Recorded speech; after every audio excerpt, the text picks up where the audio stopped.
It was, I don't know if it was Jamaican, but it was definitely some black-owned thing with, like, collard greens and, black-eyed peas and all that. So it was like Southern comfort food mixed with brunch, mixed with Creole cuck holding. I don't know.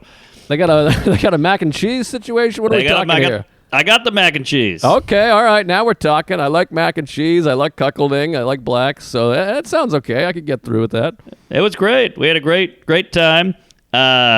So then hightail it back. Boy, I got so much here. Did you please jump in because I don't want to hog the mic too much here. No, go. I got a couple things. I'll sprinkle them in. I'll spritz and sprinkle.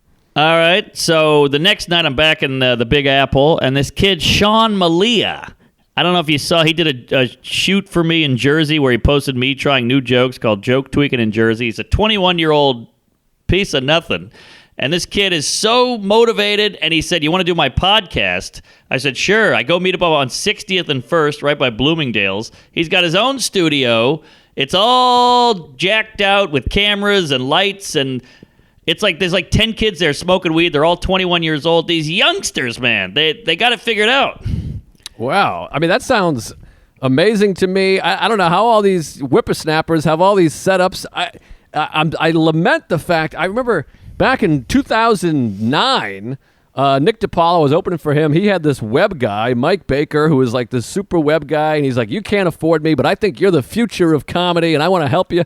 And he was telling me about Twitter and Instagram. He got me all signed up, and he connected all of them. He's like, the YouTube is the future. And he connected my YouTube and my Gmail and the thing. And I was drinking, of course, at the time. And I remember just being like, what the fuck are you talking about? I just ignored all of it. And it's like the Ghost of Christmas Elvis or whatever we were talking about. Right. Blue Christmas.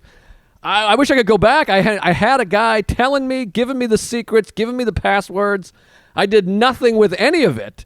Exactly. And now I'm over here just going, can somebody subscribe to my YouTube? I got 48 YouTube followers.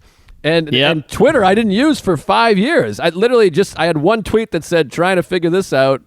And I feel like such a fucking dummy. But all these kids, they have the podcast. See, we didn't have Bill Burr and Jim Gaffigan going, here's what you got to do. These whippersnappers, not to mention, they're fucking slipping into my DMs. I had a kid hiding in the bushes the other day asking me to punch up his script. I'm like, they're bold, these young assholes. They're bold, they're entitled, they're cunty, but they're clever. I mean, these kids, again, they're 21, 22. I mean, do you remember what we were doing at 21 or 22? No, because we were in a blackout.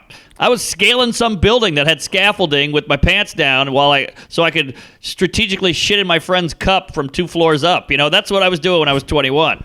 We're spray painting, we're skateboarding, we're finger popping, whatever it is. But these kids are like, I'm going to work this up, then I'm going to sell it to Gary Vee, then he's going to buy it. We already got 3 sponsors. Mountain Dew is one of them, and we were on Spotify. We're on this. All these kids did was work for Spotify, listen to rap, shitty mumble rap, and then be like, this. They're like, this guy's an ex-Bieber right here. I'm like, who's this? It's like some kid in Florida. I mean, they're so advanced. What's an ex-Bieber? Yeah, there's something to, like, obviously we have the internet and all these new apps and technology, but there's something to the fact that, like, we didn't have a phone growing up. We were just left to our own devices. We were like stray cats.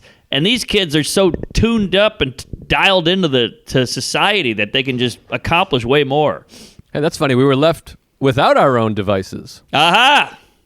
But I was thinking about that the other day because I was my niece and nephew. I was hanging with them, and they were like, "Okay, you go. Text me when you come here, or call at this time." Isn't it so funny to think about? When we were kids, we left, and nobody knew where we were for hours. Like even at the age of like 10. Yeah, you'd just be gone for a day, and then just be back at 8. And I was in the woods. Nobody knew anything. Nobody knew. That was totally normal. And you could have been with a Cub Scout masker who was diddling your nips. You could have been, in the ocean drowning. You could have been driving a car, with a beer between your legs. They didn't know, and that was part of it. And there's perks to that. I think it made you grow up quicker. It made you ballsier or bolder. But I had perks all the time. I loved them. Yeah, exactly. So there's pros and cons to this, but like these kids, they're going to start their lives so much sooner.